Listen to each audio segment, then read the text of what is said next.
I woke up around 4 in the morning to the sounds of my 11-year-old daughter, Madison, screaming. My wife, Sarah, had just started to sit up in bed by the time I ripped open our bedroom door. My heart was racing. In my panic, I hadn't even realized I'd picked up my revolver from within my bedside table. Something was terribly wrong. Sarah began to cry out in terror behind me as I raced across the top floor of my house. I found Madison's door still shut from the night before. I gripped the doorknob and pushed my way inside, nearly falling onto the floor as I did so. Madison was laid out on her bed, her covers bunched up in a pile on the floor. Her hair was wet, as if it were covered in sweat. She was pressing hard against her stomach with both of her hands, screaming loudly. "Maddie, what's wrong?" I cried out, kneeling beside my daughter's bed. "Daddy, please, help me," she screamed, sobbing. Maddie began to roll around in pain. Sarah appeared in the doorway behind me. "Oh my God, what's wrong?" she said, entering the room. I looked over my shoulder, my eyes wide. "Go call an ambulance," I said, watching Sarah as she stared at her daughter. "Go." Sarah seemed to understand my words the second time. My wife raced from the room, heading for a cell phone. I stood beside Maddie's bed, lifting my daughter into my arms. Maddie began to cry even harder, burying her head into my shoulder as she gripped her stomach. "Just breathe, Maddie," I said, carrying my daughter towards the staircase. Maddie continued to cry as I moved her to the bottom floor of the house. Sarah stood by the front door, looking out the window as she talked on the phone. Yes, my daughter. She just started screaming." I set Maddie down carefully on the couch, kissing her on the forehead as she rolled over onto her side, screaming into the couch cushions. Sarah had started to sob. She had never been very good at containing her emotions. "Give me the phone, honey," I said, glancing back towards Maddie. Sarah handed me the phone, gasping between her sobs, and headed towards the living room. "Hello?" I asked, placing the cell phone up to my ear. "Hello, sir," the operator said. It was a woman. "Are you the father?" Yes, I am," I said, looking back at my family. Sarah knelt beside Maddie, her hand rubbing our daughter's shoulder. "I'm going to need you to give me your address, sir," the woman said, sounding amazingly calm for what was happening. That was her job, I suppose, but it still surprised me nonetheless. I told her our address at the end of the street, just past the big yellow house, I said, heading towards the living room. "All right," the woman said, her mechanical keyboard clacking away in the background. "An ambulance should arrive in just a few minutes. What exactly seems to be the problem?" I rubbed my forehead, struggling to think over Maddie's screaming. "I don't know, she's grabbing near her stomach. Maybe it's her appendix or... I don't really know." The woman continued to type away. "Just tell your daughter to hang in there, sir. Help is on the way." I knelt beside my daughter, her face contorted in immense pain. "It's going to be okay, Maddie, okay? The doctors are coming," I said, brushing her black hair out from in front of her face. She stared up at me with scared eyes as I stood back up, moving towards the front door. I could just make out the voice of the operator coming through the phone over the sounds of Maddie's screaming. The phone returned to my ear. "Hello?" "Sir?" the woman said. "Can you hear me?" "Yeah, I can hear you," I said, stepping out onto my front porch. "Please, remain on the line," the woman said. "I'm sorry," I said, looking back into the house. "I was just talking to my daughter." "That's fine, sir," the woman said. "Help should arrive in a few minutes." I rubbed my palm against my forehead, listening to the early morning air.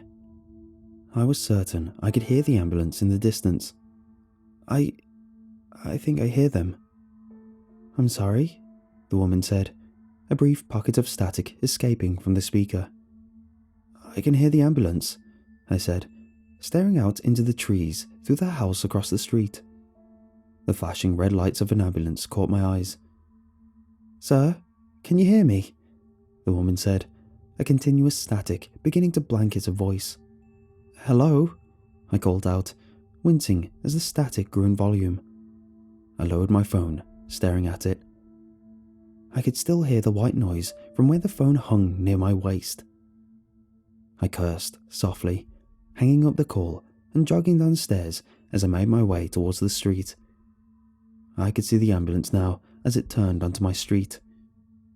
The ambulance parked in front of my house, the tires nearly screeching as the driver slammed on the brakes. The vehicle was white, with a bright red stripe running horizontally across the side of it. The name of my city sat above the stripe. On the driver's door, in bold, black lettering, sat the vehicle's identification tag, F-283. The back door of the ambulance swung open. A larger man jumped from the vehicle, landing on the asphalt. A thick black beard hung down to his chest. "Hello," the man said, stepping towards me. "Thank you so much for coming so quickly," I said, moving towards the front door. The man followed closely behind me. "Of course," he said, nodding. "Bring me to your daughter." I nodded, pushing open my front door. Sarah spun to look at me as I entered the house, a look of relief crossing her face. Maddie continued to cry loudly into the couch cushions. "The doctors are here, Maddie," I said, looking back at the man. He stood in the entryway of the living room, looking at my daughter. I stared at the man, frowning. "What's the issue?" "Pick her up. Let's bring her to the vehicle," he said, unmoving. At the time, I found his speech odd, but I didn't have time to think. I stepped into the living room, lifting my daughter up off the couch. Maddie yelped in pain, returning her head to my shoulder. As I turned, I could see that the man had already begun to leave. I began to move towards the front door, afraid that I was hurting my daughter in the process. I stepped out onto the front porch, noticing that the man had laid out the gurney behind the ambulance. I moved slowly down the steps, careful not to upset Maddie any further, and approached the vehicle. The man looked up at me as I approached. He reached out, helping me lower my daughter on the gurney. Maddie cried out in pain as she was set down, gripping her right side tightly. I watched as the man rolled the gurney up to the back of the ambulance, lifting it into the vehicle. He stepped up into the back, looking towards me as he did so. I followed the man, placing my foot up onto the step and entering the ambulance. I knelt beside my daughter, lightly squeezing her hand. Her crying had softened in volume, but tears continued to pour from her eyes. "You're going to be okay, baby. You're safe now," I said, repeatedly squeezing and relaxing my grip on her hand. Sarah stepped up into the vehicle, stepping around the other side of the bed. "Only one of you can ride in the back," the man said, shaking his head. "Are you serious?" Sarah shouted, frowning. "We don't have time for this." "It's all right, Sarah," I said, giving my wife a look. "You're heading straight for the hospital, right?" I asked, looking at the man. He nodded in return. I looked back to Maddie, rubbing her arm gently. "Everything is going to be okay, baby girl, okay? Mama's going to ride with you to the hospital. I'm going to be right behind you in the car. The doctor will keep you safe," I said, kissing her on the forehead. "I love you so much, Maddie." "I love you too, Daddy," she said, groaning, as another wave of pain passed through her body. I pushed myself to my feet, leaning across the bed to kiss Sarah before stepping out of the vehicle. I landed on the asphalt, moving around to the side of the vehicle. My keys were in the house. I needed to go back in and grab them before I could do anything else. I looked to the driver's side window, nodding in appreciation of the driver. He turned to look at me, his round face covered by a thick black beard. I frowned, listening as the back door of the ambulance slammed shut. Ambulance F-283 began to drive off down the road, its sirens blaring loudly. I groaned pushing aside my fear. I had to focus. I needed to get to the hospital. I ran up to my front door, listening to the sirens as they began to fade away in the distance. It was the worst time for me to have lost track of my keys. I fumbled around the house for what felt like several minutes, eventually finding them in the pocket of the pair of pants that I had already checked once before. I groaned loudly in annoyance, heading back towards the front door. The sirens could still be heard.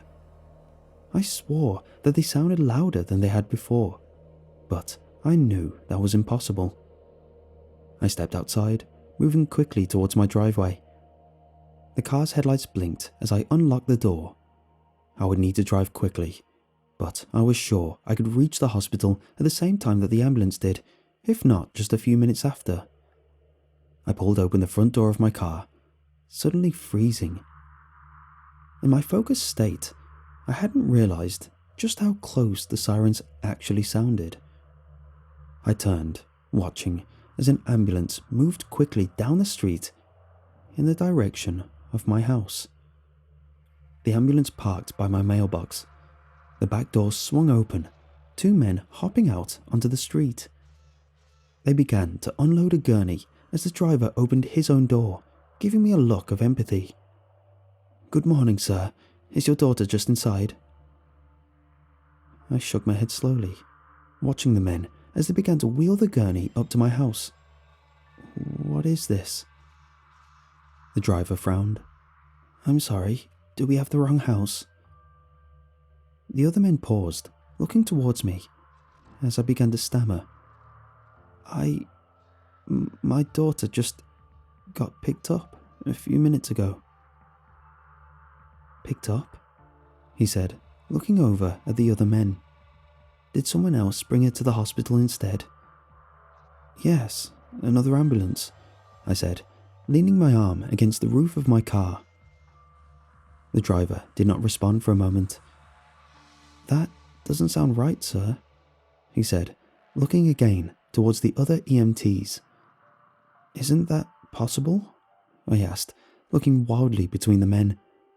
I was beginning to panic. "Can't another ambulance just arrive before you guys? That happens, right?"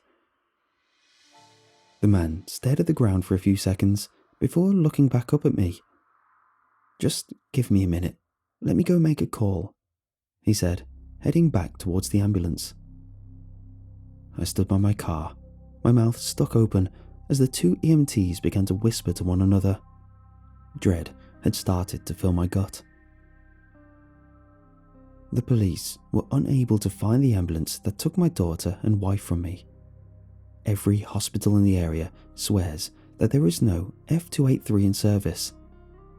The police seemed to want me to think that they believed me, but I knew that they didn't.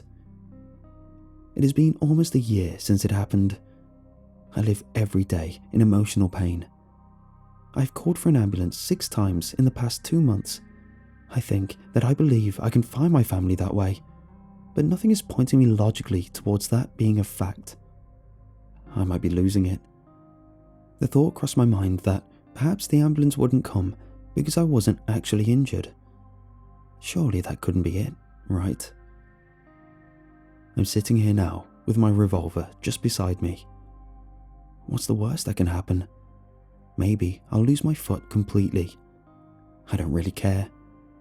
With a bullet in my foot, maybe the ambulance will return. Maybe I'll be able to see my family again. My sweet Maddie. God, I miss them both so much. I've messed around for far too long. The police are no help anymore. They really don't seem to care, frankly. I know they're still out there somewhere. I just need to find them.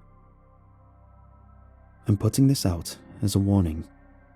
I don't know who came to my house that morning or what they wanted, but I want you all to be careful.